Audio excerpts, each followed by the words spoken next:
So my name is Paul Crute. I'm English. I've been with Nord Anglia since January. Before that I was a headmaster for 15 years in a school in Northern Ireland. It was Ireland's second oldest school. It was over 400 years old. Nord Anglia currently has 56 schools around the world. So what they try to do is get a classroom here collaborating with another classroom, so they can be collaborating with a school in Hong Kong or China or in the Middle East or in North America. A class here can be on the global classroom. It's a virtual platform that allows the kids to collaborate with classes in other Nord Anglia schools. There are also events where the kids get to meet up. So we have, in terms of service learning that I mentioned, they've got their own outreach centre in Tanzania. There's a Model United Nations that's done regionally and globally. So the regional one is at their school La Côte in Geneva in February. So some of our students will be going along to that. There's an Olympics, there's Global Orchestra, there's, you name it, they can get involved at a global level. So that gives them an international mindset because they come in and they are mixing with students of many nationalities, and you've got to say to yourself, what is an international school? Is it a school with international students studying a national curriculum, or is it a school with students of many nationalities studying an international curriculum? So the curriculum itself is international. So for example, in literature, they will not just study English literature or Irish literature, they will study world literature. They're encouraged to think beyond their own cultural boundaries. So they could study in the diploma program a Vietnamese poet in translation, or a South American short story author in translation. And as you know, the culture comes through the literature, so everything is about promoting a global mindset.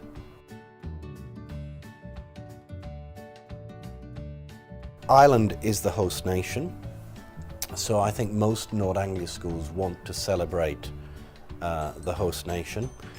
We have not just international students, we have Indigenous Irish students coming to the school for whom learning about their own culture is important. It's important if you're coming in from outside as well, that you learn about the country you're in. We are in Ireland, and they will learn about the culture, history, rich musical traditions and theatrical traditions and literary traditions of the host country. Nord Anglia just didn't want it to be the same as other schools, so the building itself is the former European headquarters of Microsoft. But the company completely gutted and transformed the school into a leading-edge learning environment. So on each floor, for example, there are observational classrooms where one can see in, but the teachers don't know they're being observed. So the school, because the IB demands a distinctive style of teaching, which is new to Ireland. If you look at the music department, there are 5 3.5-ton music pods in there. The design and technology department is bristling with kit that in other schools I've been in I could only dream about. So there are 3D printers in there, which we certainly could only get access to if we went elsewhere outside the school in my last school. So the kids here are very privileged. The science labs and the IT suite, if you look at the disposition of the desks, they are disposed so that the children can interact. So it's a circle in the IT suite, and that again emphasizes a shift from didactic learning, where children sat and received knowledge and the communication was essentially one-directional, to a system propagated by Phillips Exeter School in the United States called the Harkness Tables, which facilitated a Socratic approach to education, which was all about children talking to each other and knowledge coming from a discursive approach and the teasing out of ideas. Nord Anglia's colour is teal, which is it's a special type of blue, so the uniform is navy and teal. This is Ireland's first IB continuum school. Now what that means that we offer all three sections of the International Baccalaureate programme. So we offer the primary years programme, we offer the middle years programme, and we will offer the International Baccalaureate programme starting from 2020. So this is Ireland's first full top-to-toe curriculum-wise international school. It's an inquiry-based system. It is all to do with problem solving. So it's known as a process curriculum because they learn from the way they learn as well as what they learn. It's a program that educates the whole person, so it's said to educate the head, the heart and the hand. It's about applying knowledge. Having said that, 1 in 3 Nord Anglia students go to the top 100 universities in the world, so it's a very rigorous and robust curriculum. The curricula are underpinned by Juilliard and by MIT, so the performing arts curriculum is underpinned by Juilliard. So our teachers who have come to teach performing and creative arts are Nord Anglia trained. So Hannah Picasso has come from the Lehman Manhattan School in New York, and which coincidentally is right next to Juilliard. So she is Juilliard trained to deliver the music in a certain way. And the dance teacher is Lucy Calvert. She's come from Central Stage in Singapore, but she's been trained in New York over the summer to do the creative dance and movement the Juilliard way. The science curriculum and the STEM curriculum is underpinned by MIT, the Massachusetts Institute of Technology. So MIT believes that true learning happens when you take subjects out of their silos, when you break down the walls of subjects, and they believe that true learning is transdisciplinary, it's across the subjects. In the early years department, a section of the school where the youngest children are, the classrooms are purpose-built, so there are toilets in the classroom, there are play areas in the classroom, and then we have something that's quite unique. There's a huge continuous play area where the children, because young children like to learn kinesthetically by moving from station to station, so they can move seamlessly into the continuous play area where there are many stations of interest in there that can activate their senses and promote higher order learning. There's also outside a mud kitchen where they can learn by getting messy. There's a little track that they can cycle round, and there's a little obstacle course going in. It's not been fitted yet, it's slightly late and delayed, but it is coming in the next week. There's a basketball court there, there's a sports hall, a full sports hall going in next door to that, and then beyond that there is a 4G AstroTurf floodlit, and then beyond that we are adjacent to the Westwood Centre, and we've negotiated the use of their facilities too. So there's a vibrant extracurricular, co-curricular platform for the kids as well. Teachers came in 3 weeks early, and we had They've had 3 weeks of training.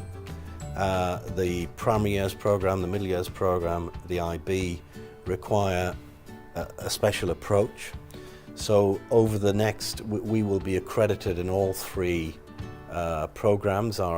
The International Baccalaureate Organization, which is based in The Hague, accredits the school, and there are threshold areas that we have to go through to be fully accredited. So the staff have to be trained as they go along in these areas. In the primary department, they looked at sounds right, which is a sort of leading edge way of teaching phonics and sounds and reading and learning how to read and understand deeply what has been read and how to develop a love of reading. So they had 4 solid days of that. We've had first aid training because before children can flourish, the school has to be very, very safe. We've looked at evacuations, we've looked at lockdowns, we've looked at food. Food is a special feature of the school, so the catering is done by the chef who worked at the Cliff of Lions, and it's a very balanced approach to food. The kids will be taught about well-being, so we use what is called the Dr. Martin Seligman's PERMA model of well-being. PERMA is an acronym for the 6 sustained pillars of well-being. So P is positivity, be positive. E is engagement, get involved judiciously, have a balanced life. The IB has 10 attributes that the children learn. One of them is be balanced, to produce a well-rounded individual. So there's ethical, principled, risk-taking, the list goes on. So positivity, engagement. R is relationships. Choose your relationships carefully. You don't need 700 friends on Facebook.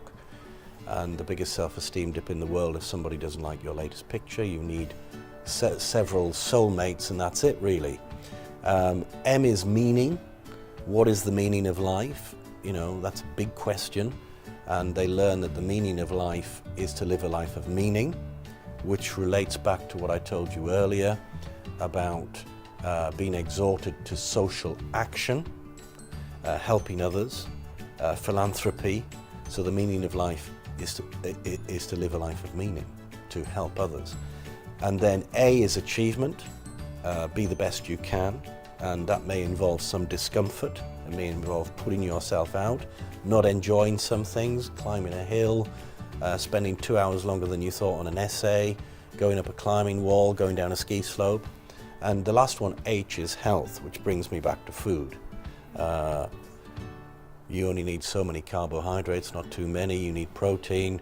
Why is dark chocolate better than milk chocolate? All of that sort of stuff. So PERMA, P-E-R-M-A-H, are the 6 pillars of sustained well-being. And that's what they will learn as they go through. And the beauty of it is that none of those pillars are a function of wealth or socioeconomic status.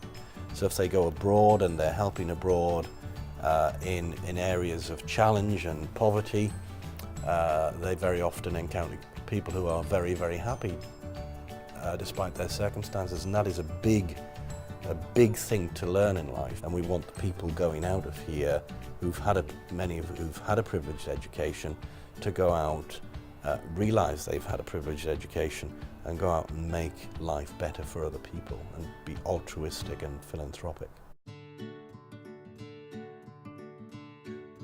My name is Yimin. I come from China. I work for the Confucius Institute for Ireland in UCD. So I just came this year actually. So they recommend me to come here to provide Chinese classes for this school. So they value the importance of the Chinese community here in Ireland, also the international the global role of Chinese culture. We're actually cooperate with the UCD Confucius Institute, so they are providing all the a variety of the resources so we can use, and also with the help of the teachers here. And they have been provide so many helps to us because we have 2 Mandarin teachers here. So we are working under the flexible framework of the IB program. So we use all the resources we can to fit in the curriculum to meet the requirements of the IB program. So that's what we're doing now. My name is Melissa McMahon and I am the Director of Marketing and Admissions at Nord Anglia International School. First of all, we don't get any funding at all from the Irish government, so this is a completely private, independent school offering a completely different curriculum. So it allows families that are moving around from country to country to stay in the same education framework. So, you know, we're talking to lots of different families at the moment. We have families that are here on expat contracts that are already living in Ireland. We've got families that are moving here, that, you know, this is their first time maybe on a foreign assignment, but they know they're not going to be here forever. So they want to have an international education for their children, which allows them to move very easily from one country to another, so they don't want to be tied to the Irish education system. And that curriculum is just an awful lot more expensive to run. And then we also have our collaboration. So we have a number of different collaborations with MIT and with Juilliard. So with MIT and Juilliard, both of the teachers all go to those particular institutions and then they're trained to execute that curriculum. And then the students also have an opportunity to go and travel there during the summer. So I guess at capacity, the school will have 800 children from age 3 up to 18. But at the moment we made a decision because we have to go through an approval process for the diploma programme. So we've opened with 12 classes from age 3, so that's KG3 up to grade 9. And so we have a number of different children in that class. So some classes we have smaller classes and other classes we have bigger classes. But at capacity we'll have no more than 22 students in a class, but at the moment the pupil-teacher ratio is probably about 1 to 8. So the short-term objectives are to make sure that everybody's happy and to make sure that they're very comfortable in their surroundings, but it's also for us to build a really strong parent community as well. So long term, I guess, is for us to offer the diploma program, and that's very much on the agenda at the moment. We will start the application process. It's a 2-year process to actually apply and administer the diploma program. So we will start the first diploma program class will start in 2020.